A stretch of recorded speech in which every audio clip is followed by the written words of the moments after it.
Hi, I'm Keith of Planet Earth, and I'm here with the new moon reading for the Aries new moon on the 28th of April 2025. This new moon is in Bharani Nakshatra, and it's no gentle beginning. It's a fierce birth. Something within you is ready to be reborn, but only after the labor. Are you ready to release what no longer fits and make space for the life that wants to come through you?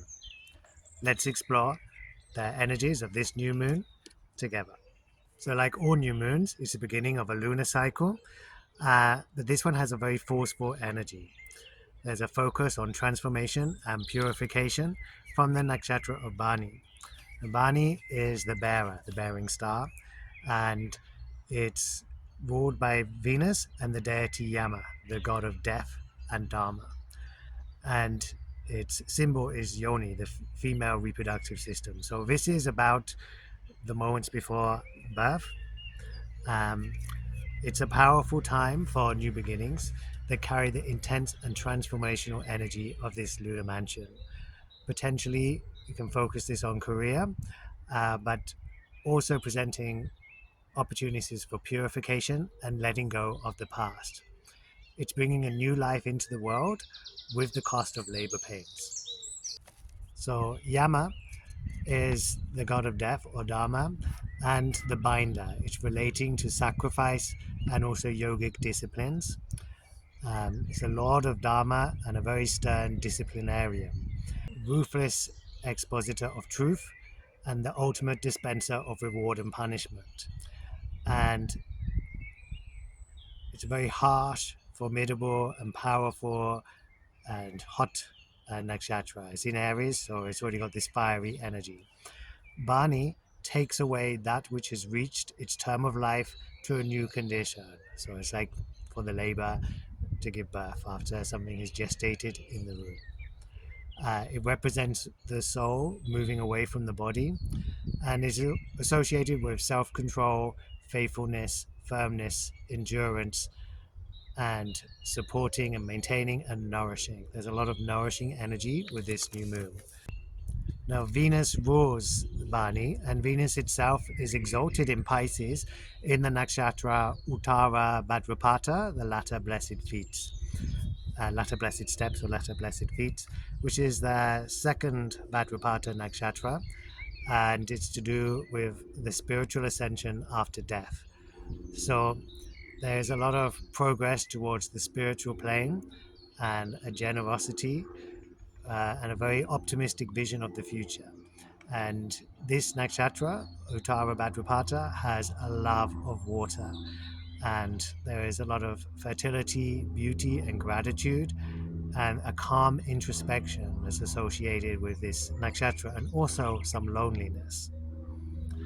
This is the warrior star. Imparts a strong determination to persevere, protect, and cooperate with the divine plan. There is also the association of the cow with this nakshatra, which lives to provide nourishment to others. Um, but it's notwithstanding hardship. There's quite a harsh energy to this new moon. Now, the energy is to lead the spiritually inclined towards liberation and nirvana, but it leads those who are more on the materialistic side of evolution to become careless, lazy, and irresponsible and dull. We also have Saturn in Pisces. It's in Purva Bhadrapada, which is the former blessed feet, so it's in the earlier part of Pisces. Purva Bhadrapada is a serious star. It's concerned with the significant personal transformation and it imparts a fearlessness. The symbol is the sword and the hearse, the double faced man, and the fire dragon is the deity Ajakapati. It's also the one footed goat. So um, it has a relatedness to lightning, the fire of heaven hitting us suddenly, but the vehicle will be forgotten, and that's the hearse. Because Bani is the conduit through which divine energy flows to nourish manifestation. And it's where Venus becomes the most powerful of all the gods through his powers to restrain and control of the vital energy. Venus being exalted in Pisces gives a lot of energy to this nakshatra where the sun and moon are. And we also have Mars in Cancer, where it's debilitated, except because the moon is in Aries, they've got this mutual exchange of energy. So with Mars, it's in Pusha Nakshatra, which is the nourishing star, giving more nourishing energy. And this is strengthening and fortifying, persevering and protecting, and just general nourishment. The deity for Pushya is Brihaspati, who's the god of divine wisdom and sacred speech. It's the teacher of all creation and the source of all knowledge. The symbol is the udder of a cow and a lotus and an arrow and circle. And this nakshatra is associated with Dharma, the honor and principle and spirituality.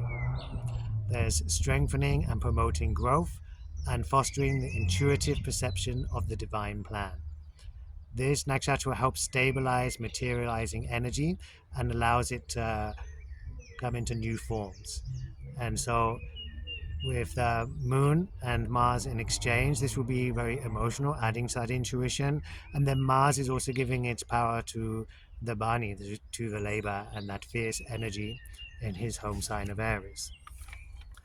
There is the power to and ability to create spiritual energy, which is beneficial for most endeavors.